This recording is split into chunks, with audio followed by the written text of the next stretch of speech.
this is Jerry Dean from Missing Persons of America. We're going to be going over the case of Madeleine McCann and the new suspect that they've named. You won't believe all the things that I found out during the research on this case. So that'll be coming up in a sec.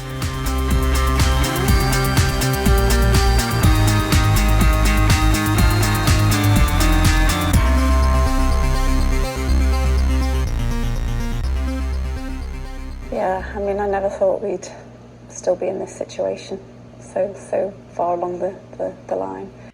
So many of you I know remember this case of Madeleine McCann. She was only 3 years old when she missing from Portugal, where her family was vacationing back in 2007. It was a resort in Praia de Luz, and she was in her bed and her parents went to check on her and she was gone. She disappeared. And many people believe that Madeleine's parents are responsible for her disappearance, and the authorities, and actually the authorities, the chief authority there in Portugal wrote a book and was pointing his fingers at the family. Now, just recently, there's been a suspect that has been named, and I've done some research on this. I also did a timeline that I want to go over to show you everything about this individual. And as I was reading more information about this, I couldn't help but believe that the authorities, I think they've got the right guy this time. It's so much going on. Of course, I'm just going from all the research I've gathered from all over and all the media and things that I've read about to try to put this into one, this information all together for you so I could share it to you. And there's a lot out there and it's just all over the place. So I was trying to organize it so I could share it with you. And while I was doing that, I was going over some old articles that I had posted many years back when this case first came about. And there was a Marcelino Italiano. He was an amateur sleuth, and he stated back in 2011 that he felt that Madeleine was taken by a pedophile ring, that he felt that it was a pedophile ring that ordered a little girl, and the pedophile ring was located in Belgium. Now, why this is important is because the suspect that the police are naming is a German. And what Italiano said was that he felt that they ordered a girl, and the person made a phone call to the ring and said, "I've got a girl," and they said yes, that girl would work. And the person took her and then sold her to this pedophile ring. Now, Italiano also named who ordered her, and the names were given to the authorities. But the Portuguese police and Interpol were unable to unearth any future details on his claims. So the whole thing kind of went to the wayside. So other than the fact that he mentioned Belgium and the suspect is from Germany, you could say, well, maybe he knew something back in 2011. Maybe he was on the right track. But as I've been doing research on this suspect, I'm believing that maybe this person really didn't do it for someone else, but he was actually had been doing it for himself, because all the crimes that he's done over the years all seem to be for himself and not for anybody else's benefit. So let me go on and tell you who this person is. The person's name is Christian Stefan Brueckner, Brueckner. This male, and I'm going to describe him because it's part of the appeal, he is a German national. He's currently in a German prison for an unrelated matter. He's white, he's about 6 foot in height. He's 43 now, at the time he was 30, but he could have looked aged somewhere between 25 and 32. A distinctive figure? It's hard to say. We know what he looked like at the time, but I don't want people to focus on a distinctive figure. I want them to understand a German male of that description, linked to the two vehicles that I'd like to make an appeal upon. Okay. You're asking people for information about him, but you're not naming him. Wouldn't it be more sensible to name him and encourage people who knew him to talk to you? I understand why people would argue and ask the Metropolitan Police to name him. We've made the decision not to name him, which is quite normal. Other jurisdictions may make a different decision, but in this case we've decided not to name him because I don't want everybody to focus on the name rather than the intelligence and the information, the evidence that I want to gather from the appeal. So more information has come out about Christian. Information puts him in Algarve between 1995 and 2007. Now, he was known to work as a bartender and catering, and also he burglarized hotels. I can't speak for the police. I'm not privy to every detail, nor should I be. But based on what they've said in the appeal, it seems clear that they are taking him very seriously as a suspect, and therefore it does seem significant. As for Kate and Jerry, they have welcomed this. They always welcome any movement by the official police authorities in whichever country are working on the case. But they will not be saying anything further while this develops, because they want the focus to be on the police request for information and not on them. Now, the police has announced that this is the stuff I think is pretty exciting and new information that's come out. And the police are asking if anybody has any information about these phone numbers to call them and let them know. And so they're saying that there was a phone call made an hour before Maddie went missing. And then Scotland Yard right now is investigating this. And the phone call was 30 minutes long. And it came from a man named Diogo Silva, Diogo Silva, Silva. Now, Diogo Silva is a very common name in Portugal. So I guess because of that, they're having difficulty narrowing down who this person is. And that's according to the Portuguese daily journal de Notícias. Now, the authorities have even released the phone numbers in order to receive tips from the public. So let me give you those phone numbers. The first number is registered to Diogo Silva, and it is 351-916-510-683. And the other number is 351-912-730-680, and it belongs to Christian. All right? So he was known to be at the resort around 9 p.m. that night. Right? He took a call from Diogo Silva, and it lasted 30 minutes, and he took the call while he was at the resort. All right?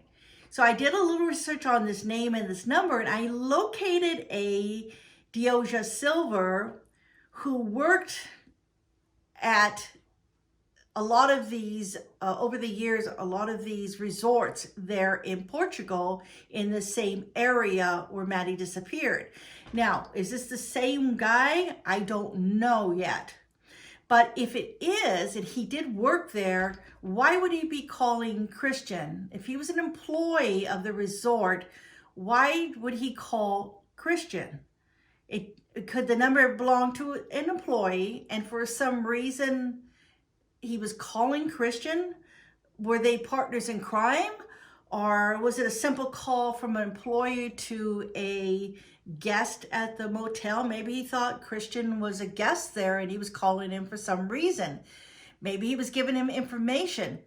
Maybe he's been giving him information in the past about who was at a hotel or who was a possible target at the hotel. Because remember, Christian, he was burglarizing hotels. So maybe he had, one of the employees was calling him and telling him when a room was going to be empty so he could go in there and burglarize it. And maybe he was giving the guy money for doing that for him. We don't know. This is all a guess on my part. But if you know anything about any of these numbers, if you remember them from the past, if you even have that number, if you know somebody, Diogo Silva, that maybe worked at the resort, or maybe did not work at the resort. Maybe he worked someplace else. Maybe he worked at another hotel. We don't know for sure. So let me go on from there. Now we know that Christian owned a camper van and he was living in it. Now it was an older camper van and it was white on the top and it was yellow on the bottom. And this camper van was very noticeable and it was seen a lot in Portugal over the years. And a lot of people know that Christian was driving it, and they know that he actually lived in it off and on when he was in between houses. My appeal is for anybody who was in the PDL or Praia da Luz area on May the 3rd, 2007, all the days preceding and the weeks afterwards. We know the identity of this male. We have nominated him as a suspect. And he had access to 2 vehicles. What's significant about the 2 vehicles? The first one is a camper van. It's a VW T3 Westphalia model. It's an early 80s model, and the colour tone, it's quite distinctive. It's quite old and probably described as a bit beaten up, but it was a white upper body and a yellow sort of lower body. We know that vehicle was in the area, certainly the days leading up to it, and the week afterwards. I'm really interested that anybody who can place that vehicle in certain areas or anywhere around in PDL or Praia da Luz or surrounding areas, and did they see a German male with that vehicle? Was there anything suspicious about that? And the second vehicle I want to appeal... Can I just ask you a bit more about that vehicle? What did he use this vehicle for? That's one of the purposes of the appeal, to try and understand what he used it for. What we do know is that at various times he used the vehicle to live in, and certainly the week preceding he was in there living. So he would move around the area using that van as probably his base. One theory of yours is that Madeleine may have been abducted in that van? We are really keeping an open mind. I'm not discounting it. I've considered it, but I don't have any information at the moment, and I have to sort of consider and keep an open mind to all possibilities. Now, they also know that Christian also drove a dark Jaguar, and they know that Christian sold that van to the breaker's yard for £4,500 back in 2015. WorldVoz.com reports that the police got the van, which is a VW Westphalia van, from that yard that was 20 miles inland from Praia da Luz in 2019. So they have that van now, and I'm sure they're going over it with a fine-tooth comb. Where's that vehicle now? That's in the possession of our colleagues in the German police. And has it yielded any clues, any forensic evidence? I probably won't answer that question. That's part of the overall investigation and the forensic strategy, and it's an operational matter, and I can't really discuss it here. But it's a distinctive vehicle.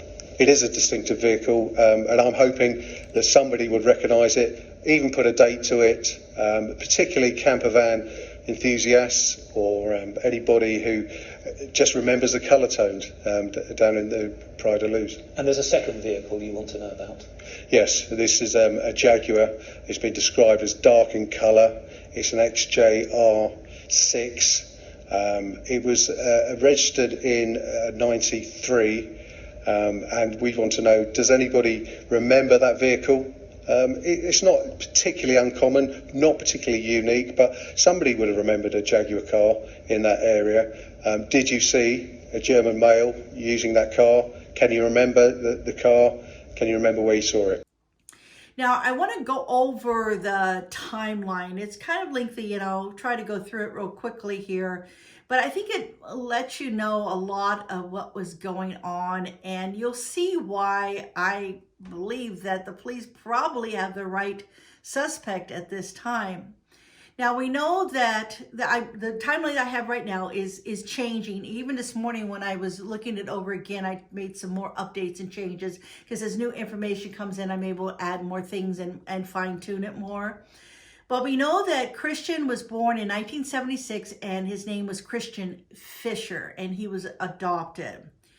Now, he was convicted of burglary in Weisberg in 1992. That would be Germany. And then 1993, he was sentenced for multiple thefts and driving without a license. He was a teenager at the time.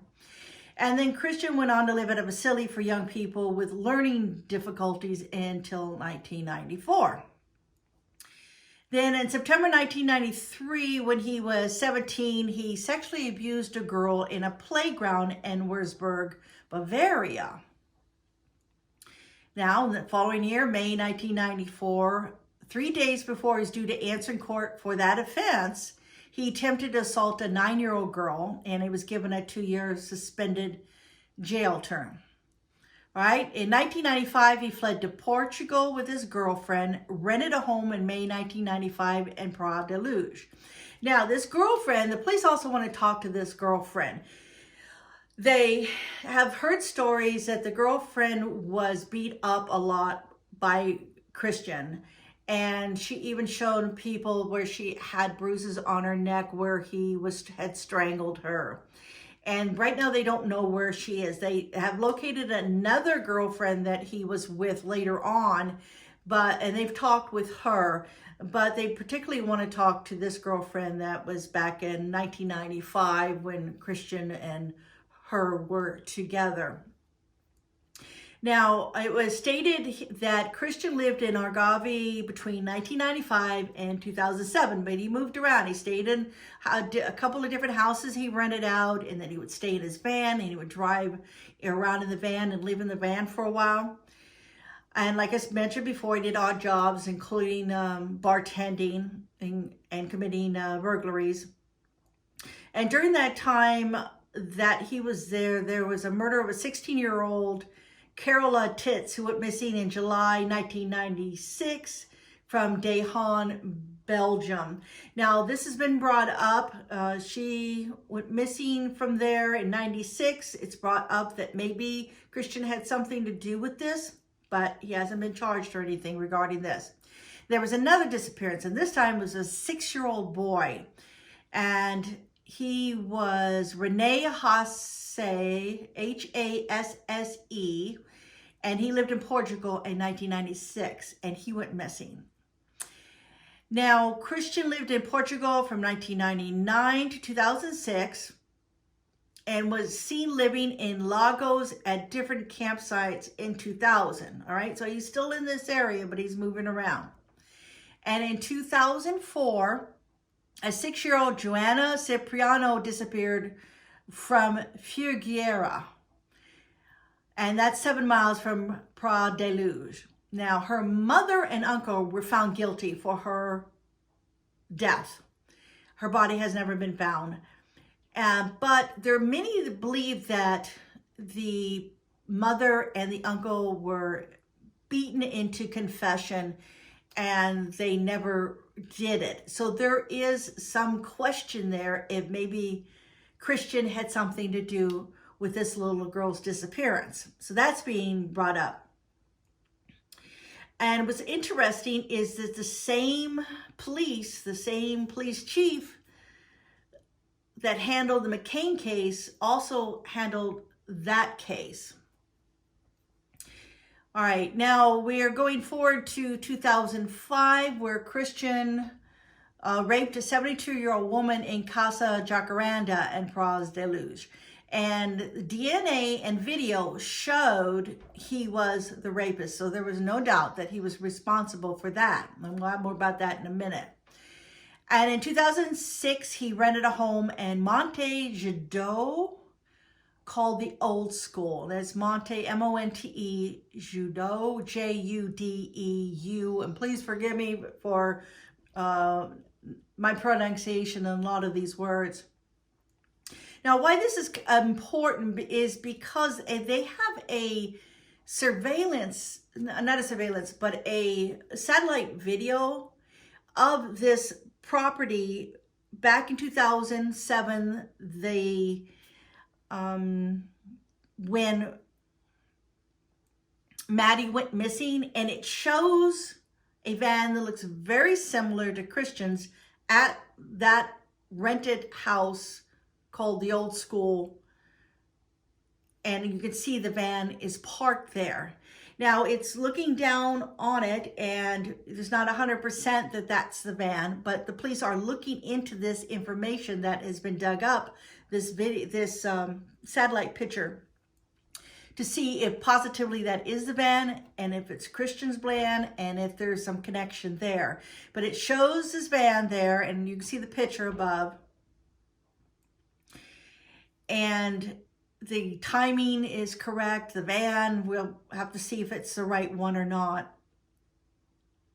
But it's parked near Christian's former home. All right. So February 2007, he was seen living in his camper. And 2007 to 2008, Christian lived in Floral, which is an hour away from Praia da Luz.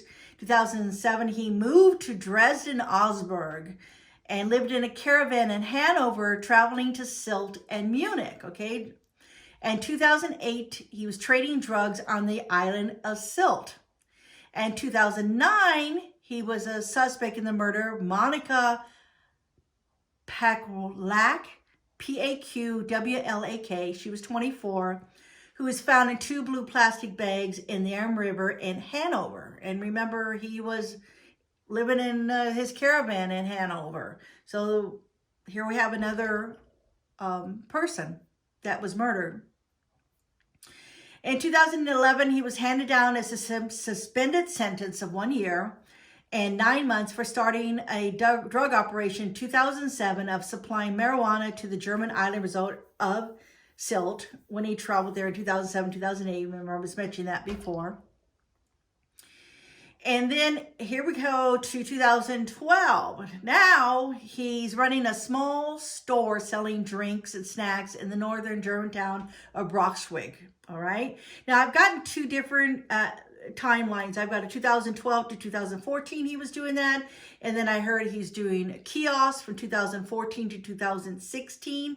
I don't know if the store and the kiosk are 2 separate things or if they're all one, but we have a chunk there from like 2012 to 2016 that's where he was at.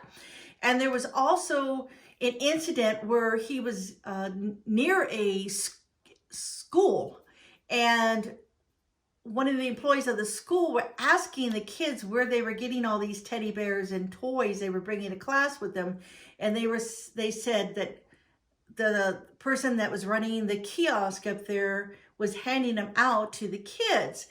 And so the person went up to the employee at the school, went up there and asked him why he was giving the children toys and teddy bears and stuff. And he said he had some in a box and he was just being nice and giving it to the kids. And now as they're looking back at it, was wondering if it was much more to it than just giving them toys. All right, so here we go to 2015, or he was a suspect in the disappearance of a 5-year-old girl, Inga Gehrick, Gehricke, in Stendal, Germany. All right. Now, in 2016, the Braunschweig authorities over in Germany wanted to send Christian to prison for a case of sexual abuse of a child, but he skipped town. He went to Portugal. Later, he was extradited back to Germany in 2017, but he was released from jail because of a mistake in 2018. So in 2017, there was a tip to the police about Christian. Evidently, he was in a bar with a bunch of friends, and he got really angry because people were talking about the Madeleine McCann case, and he got really mad and said, "Why are you bringing this up? She's dead anyway." And evidently, he said more things like that that haven't been released. And it was alarming to the people that were listening to him, and they called the police and they told them about what he said, and he became a suspect. And the police wanted to know more of what Christian knew, if he really knew about what was going on or not. So they started following him around. And it wasn't long before Christian figured out that he was being followed. So then the German police decided to change their strategy. Now that Christian knew he was being followed, they decided, all right, well, he knows we're following him now, so there's no use trying to tail him and be sneaky about it. We'll just come right out. So they would watch wherever he went, stood outside wherever he was going. They would actually walk alongside next to him and say hello to him and say, "Hi, how are you doing, Christian?" So it was no secret that they were watching it. And he got so fed up with it that he took off and he went to the Netherlands. But the German police, they knew they couldn't just let it go. So they called the Dutch police and they said, "Hey, we have somebody who we think may be involved in the Manny McCain case, and will you keep an eye on him?" And they did. They started following him too. And then he figured out what was going on. So then he goes to Italy, right?